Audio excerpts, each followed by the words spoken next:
estudiar historia tuve que primero esperar a cumplir 35 años. No fue tan fácil. Primero tuve que dedicarme a otras cosas que no tenían nada que ver con la historia, por ejemplo, la contabilidad de empresas y demás. A los 35 años decidí estudiar historia y me dediqué de full a eso, ¿no?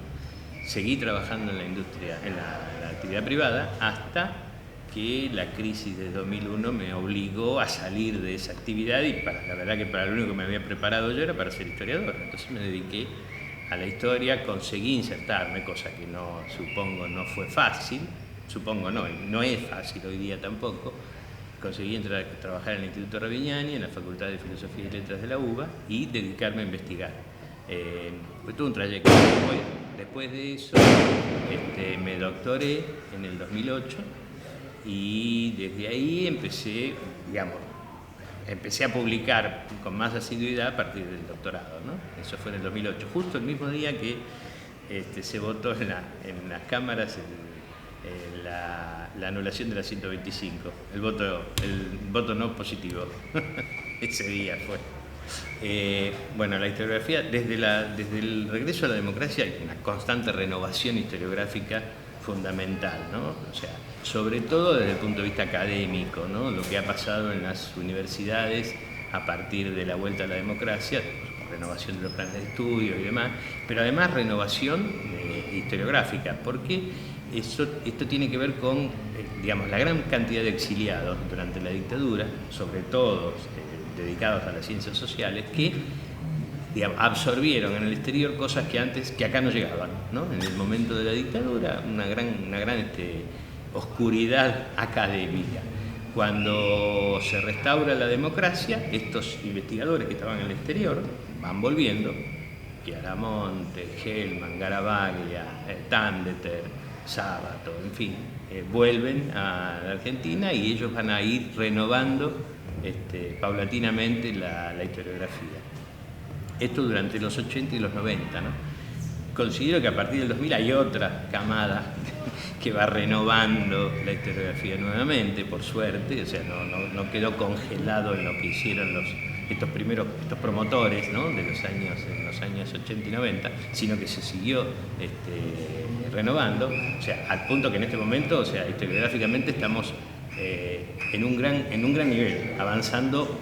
Estamos por detrás todavía de algunas otras historiografías, por ejemplo la mexicana o algunas europeas, pero estamos avanzando a pasos agigantados, ¿no?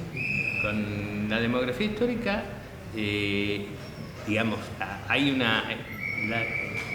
empieza a denominarse demografía histórica ya por los 60, con los primeros trabajos de Moreno, Sánchez Albornoz y demás.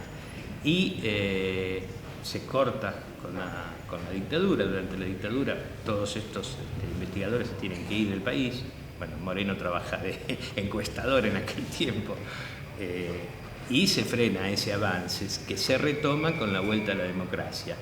La demografía histórica cumplió un papel fundamental, sobre todo para la historia rioplatense, que fue la historia rural rioplatense, que fue haber encontrado, descubierto o puesto a la luz, la existencia de la familia rural, ¿no? O sea, sacar del ámbito mitológico al gaucho para convertirlo en un jefe de hogar, como era en aquel tiempo, ¿no? Que o sea, el gaucho pasó a ser eso, no es que desapareció el gaucho, sino el gaucho pasó a ser el jefe de hogar en la campaña de Buenos Aires. Bueno, ese aporte lo hizo la demografía. Garavaglia, Moreno, Hellman, trabajaron sobre eso y el aporte de ellos es fundamental, es haber desmitificado la figura del gaucho, ¿no? Y colocarlo en el centro de la familia, ¿no? A partir de ahí la demografía histórica tiene momentos de auge y momentos de declive. Ahora lo que yo estoy tratando de hacer con la demografía histórica, un grupo más, es incorporar los estudios de nivel de vida, de desigualdad, de pobreza en lo que es la demografía, ¿no? Que también está un poco dejado de lado. La desigualdad. ¿Por qué estudiar la desigualdad? Bueno, acá retomamos lo que decía Mark Bloch, entre otros, que siempre que hablamos de historia estamos hablando de la actualidad. Los motivos por los cuales estudiamos historia están basados más en la actualidad que realmente en la historia. Digamos, esto que decía Jill Scott en algún momento, no somos anticuarios, digamos, el historiador debe dejar de ser un anticuario, sino dedicarse a estudiar aquello que realmente tiene algo que ver con la actualidad. Bueno, creo que la desigualdad es un tema candente en este momento en toda América Latina, en el mundo entero, si se quiere, ¿no? Entonces, por ahí la pregunta hacia los historiadores es cómo fue la desigualdad antes de ahora, y si esta desigualdad que se percibe hoy en la sociedad tiene alguna raíz, o sea, se puede encontrar alguna raíz en el pasado, o estudiándolo se puede encontrar soluciones diferentes a la actual lucha contra la desigualdad, que es uno de los textos que escribí últimamente. Yo entiendo que no se puede hacer historia política sin conocer la historia, sin conocer la sociedad en su conjunto. Bueno, muchas veces se está haciendo eso, ¿no?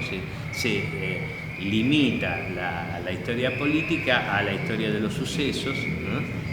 Basándose, o sea, como que la raíz está en la historia política, cuando en realidad no vamos a volver a lo que es estructura y superestructura, pero bueno, me parece que hay que tener en cuenta lo que está pasando en la sociedad en su conjunto, ¿no? Por eso me parece que es fundamental que el que quiera hacer historia política previamente estudie la sociedad sobre la cual va a hablar, ¿no? O sea, hacer una historia socioeconómica, si se quiere, retomando por ahí la historia social, aunque ahora con otro andarivel que no es el de los años 60 o 70, ¿no? Pero me parece, y bueno, digamos, la historia social, la historia de la población se hace con números, no hay otra manera. Digamos, ¿no? Que pensamos que todos tienen que hacer historia cuantitativa, pero sí hay que arrimarse a ese lugar para después hacer una historia que tenga, que se fije más en los acontecimientos políticos o en la sucesión de los acontecimientos políticos, sin dejar de tener en cuenta que justamente la economía es un producto político, ¿no? La economía la hacen los hombres, ¿no? No tiene leyes propias y naturales, sino que la hacen los hombres. No hay leyes económicas, sino economía política en todo caso. Como futuro de la historia o de la historiografía o de nuestra profesión, hay un problema que creo que está muy presente desde la caída de los grandes parámetros, de las grandes estructuras en la historia, que es la idea, la compartimentalización de la historia, o sea, el generar compartimentos estancos donde cada uno se dedica a un pedacito y no se hace la síntesis. Me parece que en ese sentido lo que tenemos que empezar a pensar es en cómo hacer esa síntesis, no salir del ámbito exclusivamente o chiquito donde cada uno nos movemos y tratar de ir buscando a aquellos historiadores con más trayectoria, con más experiencia, digamos, que puedan hacer la síntesis de lo que se está moviendo en compartimentos estancos, ¿no? O sea, no podemos esperar que venga un Alperindongui a darnos la imagen total de la historia, pero sí podemos hacer que aparezca alguien o uno de estos grandes númenes que tenemos en la historia, unos cuantos de esos, puedan hacer la síntesis de todo lo que trabajamos en compartimentos relativamente estancos. Me parece que por ahí pasa, si no vamos a quedar siempre dando vueltas sobre un mismo tema, especializándonos mucho, pero no sabiendo nada de lo que pasa al lado, ¿no?